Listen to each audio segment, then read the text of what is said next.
नमस्कार, आप देख रहे हैं जी संगम फॉलोअप। मैं हूं आपके साथ आशुतोष चतुर्वेदी। लखनऊ के मोहनलालगंज मर्डर केस की जांच कर रहे डीआईजी नवनीत सिकेरा अपने ही दिए बयान के चलते सवालों में घिर गए हैं। सिकेरा ने कहा था कि यदि उनकी थ्योरी गलत साबित होती है तो वो कभी किसी जांच का हिस्सा नहीं बनेंगे। वहीं दूसरी ओर मृतका के परिजनों ने धरना दिया, जिसमें मृतका के दोनों बच्चे भी शामिल हैं और परिजनों की मांग है कि हत्या के मामले की जांच सीबीआई को सौंप दी जाए। विवेचना का जो मेन हमारा ब्लॉक है, यदि ये गलत साबित हो जाए किसी भी माध्यम से, तो शायद फिर मैं जिम्मेदारी लेता हूं कि मैं कभी किसी विवेचना को करने के लिए जिम्मेदारी नहीं उठाऊंगा। मैं इतना भरोसा करता हूं इस विवेचना के ऊपर। ये बयान लखनऊ के डीआईजी नवनीत सिकेरा का है, जो मोहनलालगंज मर्डर मामले की जांच कर रहे हैं। डीआईजी साहब का दावा है कि इन्वेस्टिगेशन में कोई भी लापरवाही नहीं बरती गई है। डीआईजी लापरवाही पर जिंदगी भर जांच छोड़ने का दावा भी कर रहे हैं। विवेचना का जो मेन हमारा ब्लॉक है, यदि ये गलत साबित हो जाए किसी भी माध्यम से, तो शायद फिर मैं जिम्मेदारी लेता हूं कि मैं कभी किसी विवेचना को करने के लिए जिम्मेदारी नहीं उठाऊंगा। मैं इतना भरोसा करता हूं इस विवेचना के ऊपर। आपको बता दें कि मोहनलालगंज मर्डर मामले का खुलासा करने वाली लखनऊ पुलिस का दावा है कि इस पूरे हत्याकांड में महज एक शख्स ही शामिल है। This was not a gang rape. It was a one-man operation. Very sad, but it was a one-man operation. जबकि एलआईयू के एक इंस्पेक्टर की माने तो उनके मुताबिक इस मामले में एक से ज्यादा लोगों का हाथ हो सकता है। इंस्पेक्टर का मानना है कि इस हत्याकांड में कम से कम 3 लोग शामिल हैं। हमारा भी मानना है कि कम से कम उसमें 3 आदमी रहे होंगे। एक आदमी एक महिला को बाउंड्री क्रॉस करा के अंदर नहीं ले जा सकता। नहीं, एक चप्पल बाहर एक चप्पल अंदर, इसका मतलब कि उसको जबरदस्ती ले जाएगा। आपको बता दें कि मोहनलालगंज थाना इसी इंस्पेक्टर के अंतर्गत आता है। ऐसे में पुलिस महकमे के ही 2 लोगों के बयान में ये विरोधाभास ये बताने के लिए काफी है कि इस मामले की जांच में कहीं न कहीं कोई बड़ी चूक हुई है। नवनीत सिकेरा के बयान पर कई सवाल भी खड़े हो रहे हैं। आखिर एक जिम्मेदार पद पर रहते हुए सिकेरा ने कैसे ऐसा बयान दिया? क्या पद पर रहते हुए सिस्टम का हिस्सा नहीं बनेंगे सिकेरा? सरकारी नौकरी करते हुए प्रक्रिया से कैसे अलग होंगे सिकेरा? वहीं दूसरी तरफ मृतका के परिजन लखनऊ में गांधी प्रतिमा के सामने धरने पर बैठे, जिसमें मृतका के 2 मासूम बच्चे भी शामिल हैं। परिजनों की मांग है कि मामले की सीबीआई जांच की जाए। यूपी पुलिस की जांच पर उन्हें भरोसा नहीं है। हम लोग एक ज्ञापन दे दिए, हम लोग पुलिस की जांच से संतुष्ट नहीं थे। हम लोग राज्यपाल को ज्ञापन दे दिया गया था कि हम सीबीआई जांच की मांग करते हैं। और आज की डेट में भी ये कहा जा रहा है मीडिया में कि अभी तक कोई हमें जांच के लिए प्रार्थना पत्र नहीं मिला है। और पुलिस एकदम जो भी सुबह बात कर रही है, शाम को उसका उल्टा कह दे रही है। जो भी वो सुबह का बयान दे रही है, शाम को अपने बयान से पलट जा रही है। तो अब आप क्या चाहते हैं? आप पुलिस हम सीबीआई नहीं, पुलिस जांच से संतुष्ट नहीं है। हम सीबीआई जांच की मांग चाहते हैं ताकि वो निष्पक्ष ढंग से जांच हो उसका। इससे पहले इस मामले की पोस्टमार्टम रिपोर्ट पर भी सवाल उठे थे। पोस्टमार्टम रिपोर्ट में महिला की 2 किडनी बताई गई, लेकिन परिजनों का दावा है कि 2011 में महिला ने अपनी 1 किडनी अपने पति को डोनेट कर दी थी। आपको बता दें कि मोहनलालगंज मर्डर केस में पुलिस ने अभी तक प्राइवेट गार्ड रामसेवक को गिरफ्तार किया है। हत्याकांड में लगातार उठ रहे सवालों से ये तो साफ है कि किसी लापरवाही या जल्दबाजी के साथ जांच की गई है। पुलिस और डॉक्टरों पर उठ रहे गंभीर सवाल बता रहे हैं कि मामले की दोबारा जांच से ही सच्चाई सामने आ पाएगी। ब्यूरो रिपोर्ट, जी मीडिया। तो लखनऊ के मोहनलालगंज की घटना के विरोध में बीजेपी महिला मोर्चा ने प्रदर्शन किया है और पार्टी पहले ही मामले में सीबीआई जांच की मांग कर चुकी है। आज पार्टी की महिला कार्यकर्ताओं ने लखनऊ में प्रदर्शन किया और मुख्यमंत्री का पुतला भी फूंका।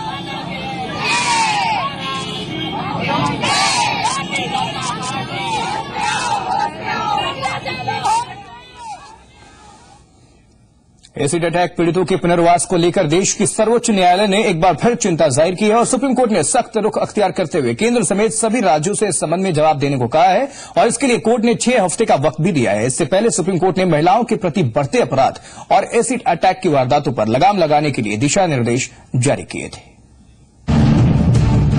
एसिड अटैक पीड़ितों के पुनर्वास का मामला, सुप्रीम कोर्ट का राज्यों को नोटिस। मौजूदा हालत बेहद चिंताजनक, राज्यों और केंद्र से 6 हफ्तों में मांगा जवाब। तेजाब की बिक्री पर सुप्रीम कोर्ट के सख्त आदेश के बावजूद देश में एसिड अटैक के मामले थमने का नाम नहीं ले रहे हैं। एसिड अटैक पीड़ितों के पुनर्वास के मामले पर सुनवाई करते हुए सुप्रीम कोर्ट ने मौजूदा हालत पर चिंता जताई है और पूछा है कि राज्य सरकारें ऐसे मामलों में लापरवाही क्यों बरत रही हैं। यही नहीं, कोर्ट ने राज्यों और केंद्र सरकार से इस मामले में 6 हफ्तों के भीतर जवाब मांगा है। आपको बता दें कि इससे पहले सुप्रीम कोर्ट ने एसिड अटैक की बढ़ती वारदातों के मद्देनजर राज्य सरकारों को कड़े निर्देश दिए थे, जिसके तहत थोक भाव में एसिड की खरीद एसडीएम की मंजूरी मिलने के बाद ही की जा सकेगी। राज्यों के मुख्य सचिवों को सीधे तौर पर इन आदेशों के पालन के लिए जिम्मेदार ठहराया गया है। 18 साल से कम उम्र के बच्चों को तेजाब नहीं बेचा जाएगा। तेजाब की खरीद बिक्री के लिए विक्रेताओं को अलग से एक रजिस्टर रखना होगा। बिना पहचान पत्र, एड्रेस प्रूफ और वाजिब वजह के एसिड नहीं दिया जाएगा। मेडिकल और शिक्षा के उद्देश्य से थोक में एसिड खरीदने से पहले एसडीएम से आदेश लेना होगा। एसडीएम एसिड के इस्तेमाल की निगरानी भी करेंगे। तेजाब को लेकर दिए गए निर्देशों का अगर पालन नहीं होगा तो 50,000 रुपए के जुर्माने का प्रावधान है। तेजाब को लेकर तमाम निर्देशों पर स्थानीय भाषा में विज्ञापन भी देने का आदेश दिया गया था। राज्यों के मुख्य सचिवों को सीधे तौर पर इन आदेशों के पालन के लिए जिम्मेदार होंगे। एसिड अटैक के पीड़ितों के इलाज और पुनर्वास की पूरी जिम्मेदारी राज्य सरकार की होगी। कोर्ट ने एसिड अटैक से पीड़ितों के लिए मुआवजा बढ़ाकर 3 लाख रुपए कर दिया है। 1 लाख रुपए संबंधित राज्य सरकार को 15 दिनों के भीतर ही दे देना होगा। बाकी के 2 लाख रुपए 2 महीने के अंदर देने होंगे। तेजाब की बिक्री पर सुप्रीम कोर्ट की सख्ती के बावजूद एसिड अटैक की वारदातें थमती नहीं दिख रही हैं, जिसके चलते एक बार फिर कोर्ट ने राज्य सरकारों और केंद्र से इस मामले में जवाब मांगा है। ब्यूरो रिपोर्ट, जी मीडिया। और अगली खबर मध्य प्रदेश के मुरैना जिले से, जहां मुरैना जिले में साल 2013 में एक सनसनीखेज तेजाब कांड अंजाम दिया गया था, जिसमें झुलसकर एक महिला समेत 2 लोगों की मौत हो गई थी। और उसी तेजाब कांड में मुरैना के अपर सत्र न्यायालय में ऐतिहासिक फैसला सुनाते हुए आरोपी को सजाए मौत सुनाई थी। हथकड़ी में जकड़े शख्स को आज इसके गुनाह की सजा मिली है। मुरैना जिले के अंबाह कोर्ट ने ऐतिहासिक फैसला सुनाते हुए जोगेंद्र को सजाए मौत सुनाई है। जोगेंद्र ने उस अपराध को अंजाम दिया था जो किसी के शरीर को नहीं बल्कि उसकी रूह तक को जला कर रख देता है। जोगेंद्र को एक युवती पर तेजाब डालकर उसे मौत के घाट उतारने की सजा मिली है। आरोपी को आज दोषी पाते हुए धारा 302 में मृत्युदंड से दंडित किया है और उसको जो है धारा 302 में 25-25 हजार रुपए से भी दंडित किया गया है। धारा 326 का में उसे आजीवन कारावास से दंडित किया गया है और 10-10 हजार रुपए से भी दंडित किया गया है। इसी तरह से धारा 350 में 10 वर्ष का कारावास और उसको जो है 5,000 रुपए के अर्थदंड से दंडित किया गया है। मामला 21 जुलाई 2013 का है। मुरैना जिले के पोरसा थाना क्षेत्र की रहने वाली रूबी की शादी से इनकार करने पर जोगेंद्र ने उसके घर में घुसकर उस पर तेजाब से हमला कर दिया था। बीच बचाव में आई रूबी की मां चंद्रकला, रिश्तेदार जानू और राजू भी तेजाब की चपेट में आ गए थे। जो महिला थी रूबी, उसके घर में घुसकर के अंदर और तेजाब ले जा करके उसको जान से मारने के उद्देश्य से उसके और उसके परिवारी जन, उसकी मां चंद्रकला और उसका रिश्तेदार जानू और राजू के ऊपर जो है तेजाब डाल दिया। गंभीर रूप से घायल रूबी और रूबी के रिश्तेदारों को अस्पताल में भर्ती कराया गया, जहां कुछ दिन के उपचार के बाद रूबी और जानू की मौत हो गई। तत्पश्चात उसकी हालत गंभीर होने से उसको जिला चिकित्सालय मुरैना रेफर किया गया। यहाँ रूबी की जो है मृत्यु हो गई, आई चोटों के कारण उसकी मृत्यु हो गई। सुप्रीम कोर्ट ने साल 2013 में तेजाब के खुले में बिक्री पर रोक और इस तरह के मामलों में सजाए मौत सुनाने का फैसला दिया था। सुप्रीम कोर्ट के इस फैसले के दूसरे ही दिन जोगेंद्र ने इस सनसनीखेज तेजाब कांड को अंजाम दे डाला था। शैलेंद्र सिंह भदौरिया, जी मीडिया, मुरैना। अंधविश्वास का ना सिर होता है और ना ही पैर, लेकिन इसकी रफ्तार बड़ी तेज होती है। साल भर पहले उन्नाव के दौड़ियाखेड़ा में खजाने का पिपली लाइव दुनिया ने देखा था और अब बारी आगरा की है। यहाँ के एक गांव की 9 लड़कियों को सपना आया कि गांव में एक जगह देवी की मूर्ति है जो 25 दिन बाद बाहर आएगी। फिर क्या था जो हो रहा है वो इस रिपोर्ट में जरा देख लीजिए आप। हिंदुस्तान आस्थावानों का देश है, लेकिन आस्था के नाम पर कभी कभी ऐसा हो जाता है कि पचाना मुश्किल होता है। अब आगरा से 55 किलोमीटर दूर जगनेर कस्बे के खौरपुरा गांव की तस्वीर पर गौर करिए। लाइन में लगे लोगों के हुजूम को देखकर ये गफलत मत पालिएगा कि ये लोग किसी मंदिर में जाने के लिए लाइन लगाकर खड़े हैं, बल्कि ये भीड़ है एक ऐसे अंधविश्वास से जुड़ी हुई जिसे जानकर आप चौंक पड़ेंगे। अंजना गत्ते निकल के आएगी, वहाँ दूसरी जगह पर बैठी, फिर बातें अपने काफी उठावी खुश होते करी, वो ठिकानी गई और रोने लगी। फिर बाकी बाद में 2 लड़की और आ गई, बाकी बाद अंजना जगह पे आएगी। गांव की रहने वाली अंजना को सपना आया कि इस जगह जहां ये बैठी है वहां देवी की मूर्ति है जो 25 दिन बाद निकलेगी। फिर क्या था, अंजना यहां आकर बैठ गई। ये घटना 13 जुलाई की है। गांव वालों के मुताबिक अगले ही दिन गांव की दूसरी 8 लड़कियों को भी यही सपना आया और वो भी साथ आ गयी। फिर क्या था, शुरू हो गया आस्था के नाम पर तमाशा। 9 लड़कियां एक साथ बैठी तो गांव वालों ने इन्हें देवी घोषित कर दिया और देवी की तरह ही इन्हें सजा भी दिया और सपने वाली कथित मूर्ति के लिए खुदाई भी शुरू कर दी। 9 फीट के समथिंग लगभग खुदाई हो चुकी है। अच्छा, फिलहाल खुदाई बंद है और पूजा पाठ भी यहाँ चल रहा है और माँ ने कहा है कि यहाँ हवन भी कराया जाए। देवी के नाम पर नया मजमा लगा है तो दूर दूर से श्रद्धालु भी जुटने लगे हैं। पूजा करने आए हैं अपने बच्चे के लिए, मनोकामना पूरी होगी। मैं अपने मन की भावना लेकर आऊँगा, देवी माँ मेरा कुछ काम पूरा कर दें। गांव वालों का दावा है कि 9 बेटियों में देवी प्रकट हुई हैं, तो विज्ञान को मानने वाले सीधे सीधे इसे अंधविश्वास बताकर खारिज कर रहे हैं। यह एक तरह का मास हिप्नोसिस है, मास हिस्टीरिया है कि लोगों को जो है, कुछ लोगों को आनंद आता है, कुछ लोग विश्वास करते हैं और कुछ लोग सोचते हैं कि चलो हम देख लेते हैं, देखने में अगर हो गया तो अच्छी बात है, हम औरतों की पूजा कर लेते हैं। उन्नाव के डोढ़िया खेड़ा के खजाने पर मचे बवाल के बाद अब आगरा में सपनों के आधार पर आया ये दूसरा वाकया है। डोढ़िया खेड़ा का पर्दा तो गिर चुका है, अब यहाँ ऐसा कब तक चलेगा ये देखना दिलचस्प होगा। विवेक पाठक, जी मीडिया, आगरा। तो तरह तरह के लोग, तरह तरह की सोच। क्या आपको सोवन सरकार का नाम याद है? अगर नहीं याद आ रहा है तो हम याद दिलाते हैं। जहां याद कीजिए वो हजारों टन सोने का खजाना जो यूपी के उन्नाव का डोंडिया खेड़ा गांव 1 महीने तक खुदाई, आर्कियोलॉजी के अफसर, एक बड़े से मेले जैसा सीन, दूर दूर से आए लोग और खूब सारी पुलिस, देश भर के न्यूज चैनल। अब जरूर याद आया होगा आपको कि हम उस साधु की बात कर रहे हैं जिसके एक सपने ने हमें, आपको नहीं बल्कि देश की सरकार तक को महीने भर घन चक्कर बनाकर रख दिया था। जहां साधु ने सपना क्या देखा कि सरकार ने पुरातत्व विभाग की पूरी टीम झोंक दी खुदाई करने में। क्या हाल था उस 1 महीने में कि मोदी या सचिन या शाहरुख से ज्यादा चर्चा शोभन सरकार की हुआ करती थी। सुबह अखबार उठाते ही आदमी ढूंढता था कि खजाने को लेकर आखिर क्या अपडेट है, मिलेगा तो कब मिलेगा। गिलास फोड़ा 12 आना, खजाना तो मिला नहीं, उल्टे खुदाई के नाम पर सरकार के पैसे अलग उस गड्ढे में डूब गए, टाइम खराब हुआ सो अलग। तो तरह तरह के लोग, तरह तरह की सोच। सुब्रत रॉय सारा को सुप्रीम कोर्ट से थोड़ी राहत मिल सकती है, जहां सुप्रीम कोर्ट ने दिल्ली सरकार से पूछा है कि क्या उन्हें खरीदारों से बातचीत के लिए तिहाड़ जेल में ही किसी दूसरी जगह शिफ्ट किया जा सकता है।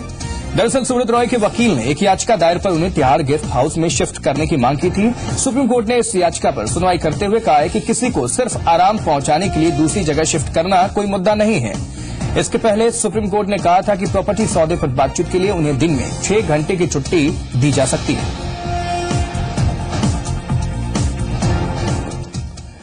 और मध्य प्रदेश के व्यापम फर्जीवाड़े में फरार चल रहे आरोपी सुधीर शर्मा ने आज भोपाल कोर्ट में सरेंडर कर दिया। सुधीर शर्मा पर 5,000 रुपए का इनाम घोषित था। कोर्ट में सरेंडर के बाद शर्मा को 1 दिन के एसटीएफ रिमांड पर भेज दिया गया है। दरअसल सब इंस्पेक्टर और सिपाही भर्ती परीक्षा फर्जीवाड़े मामले में सुधीर शर्मा को आरोपी बनाया गया है। आरोपी बनाने के बाद से सुधीर शर्मा फरार थे। एसटीएफ ने कई बार नोटिस भेजकर सुधीर शर्मा को पेशी के लिए बुलाया था, लेकिन वो हाजिर नहीं हुए। आज अचानक सुधीर शर्मा ने भोपाल कोर्ट में सरेंडर कर दिया।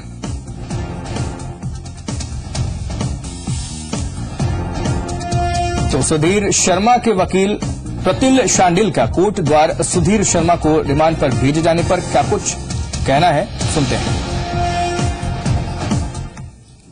दोनों क्राइम नंबर 17 2013 और क्राइम नंबर 18 2013 में दोनों केस में सुधीर शर्मा जी ने सरेंडर किया और उन्होंने कोर्ट ने उनकी एप्लीकेशन देखने के बाद कल तक के उनको जुडिशियल कस्टडी में, पुलिस कस्टडी में दिया है। करण कारोबारी सुधीर शर्मा पूर्व मंत्री लक्ष्मीकांत शर्मा के करीबी माने जाते हैं और सुधीर शर्मा व्यापम की परीक्षाओं में गड़बड़ियों के मामले में आरोपी हैं। व्यापम फर्जीवाड़े में सुधीर शर्मा का नाम पहली बार 29 नवंबर 2013 को जुड़ा। तब सुधीर शर्मा को पहली बार एसटीएफ ने पूछताछ के लिए बुलाया था। 23 दिसंबर को दूसरी बार सुधीर शर्मा को उच्च शिक्षा मंत्री लक्ष्मीकांत शर्मा के साथ एसटीएफ ने तलब किया। लंबी पूछताछ के बाद शर्मा को छोड़ दिया गया था और 11 जून को सुधीर शर्मा को पूछताछ के लिए एसटीएफ ने 5वां और आखिरी नोटिस जारी किया। 14 जून को सुधीर शर्मा पर 5,000 रुपए का इनाम घोषित किया गया। 21 जून को एसटीएफ ने सुधीर शर्मा को कोर्ट से फरार घोषित कराया और 21 जुलाई तक सुधीर शर्मा को एसटीएफ के सामने उपस्थित होने के निर्देश दिए गए। तो सुधीर शर्मा 1988-89 में SATI विदिशा में संविदा के आधार पर गणित के प्रोफेसर के रूप में नौकरी की उन्होंने शुरुआत की और सुधीर बीते महज 2 दशक में बेशुमार दौलत का मालिक बन गया। विदिशा आकर वो सिरोंज के तत्कालीन विधायक लक्ष्मीकांत शर्मा का करीबी हो गया। फिर उसने भोपाल स्थित एक कॉलेज में पोस्टिंग हासिल की। वो लक्ष्मीकांत शर्मा का निजी सचिव भी रहा और 2003 में बीजेपी की सरकार बनने पर लक्ष्मीकांत के करीबी होने की वजह से सुधीर शर्मा को राजीव गांधी प्रौद्योगिकी विश्वविद्यालय का कुल सचिव बना दिया गया। इसके बाद शर्मा ने महाराष्ट्र समाज के तत्कालीन राष्ट्रीय अध्यक्ष संजय पांडे से वीएनएस ग्रुप को टेक ओवर कर लिया और वर्ष 2006 में सुधीर ने सरकारी नौकरी छोड़ दी और खनन के कारोबार में उतर गया। दिल्ली, मुंबई, भोपाल सहित देश के कई बड़े शहरों में करोड़ों की प्रॉपर्टी खरीदी और एक के बाद एक नई कंपनियां बनाता गया।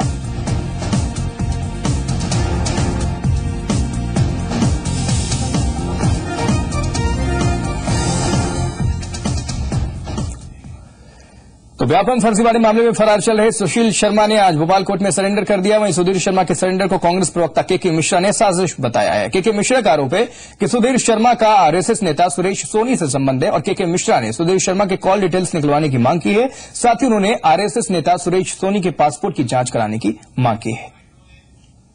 एक प्रायोजित षड्यंत्र के माध्यम से इस सरेंडर को किया, ऐसा हमें प्रतीत होता है। अब सुधीर शर्मा जी के द्वारा उपयोग में लाए गए मोबाइल कॉल डिटेल और इनकम टैक्स छापे के दौरान जिन ट्रैवलिंग टिकटों की उन्होंने संघ के नेताओं को, भाजपा के नेताओं को, राज्यसभा के सदस्य प्रभात झा जी को, उनके बच्चों को, सुधीर शर्मा को, अनिल दवे जी को, सुरेश सोनी जी को, उत्तम स्वामी जी को जो उपलब्ध कराए हैं, और ये हम नहीं कह रहे हैं, ये दस्तावेजी सबूत है। इनकम टैक्स छापों के दौरान ये नाम सामने आए हैं, तो अब इनकी जांच कराई जाए।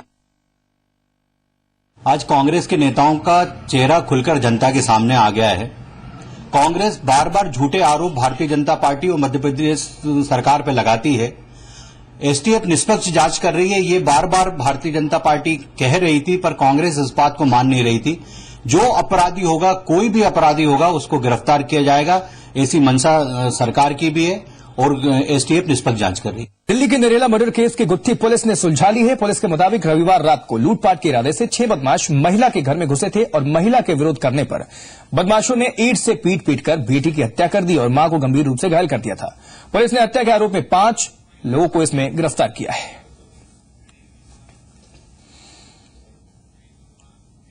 उधर खबर चंडीगढ़ से, अस्पताल में सिपाही ने पत्नी और खुद को मारी गोली, दोनों की हालत गंभीर। सिविल अस्पताल में काम करती है सिपाही की पत्नी। चंडीगढ़ के सेक्टर 16 की ये वारदात बताई जा रही है।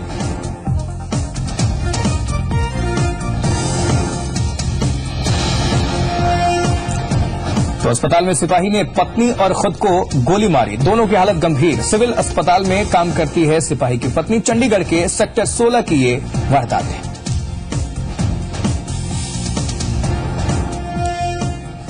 और मुरादाबाद के डाकघर में बड़े पैमाने पर नकली डाक टिकट मिलने के बाद पूरे डाक विभाग में हड़कंप मचा हुआ है। विभाग ने पूरे मामले की जांच शुरू कर दी है।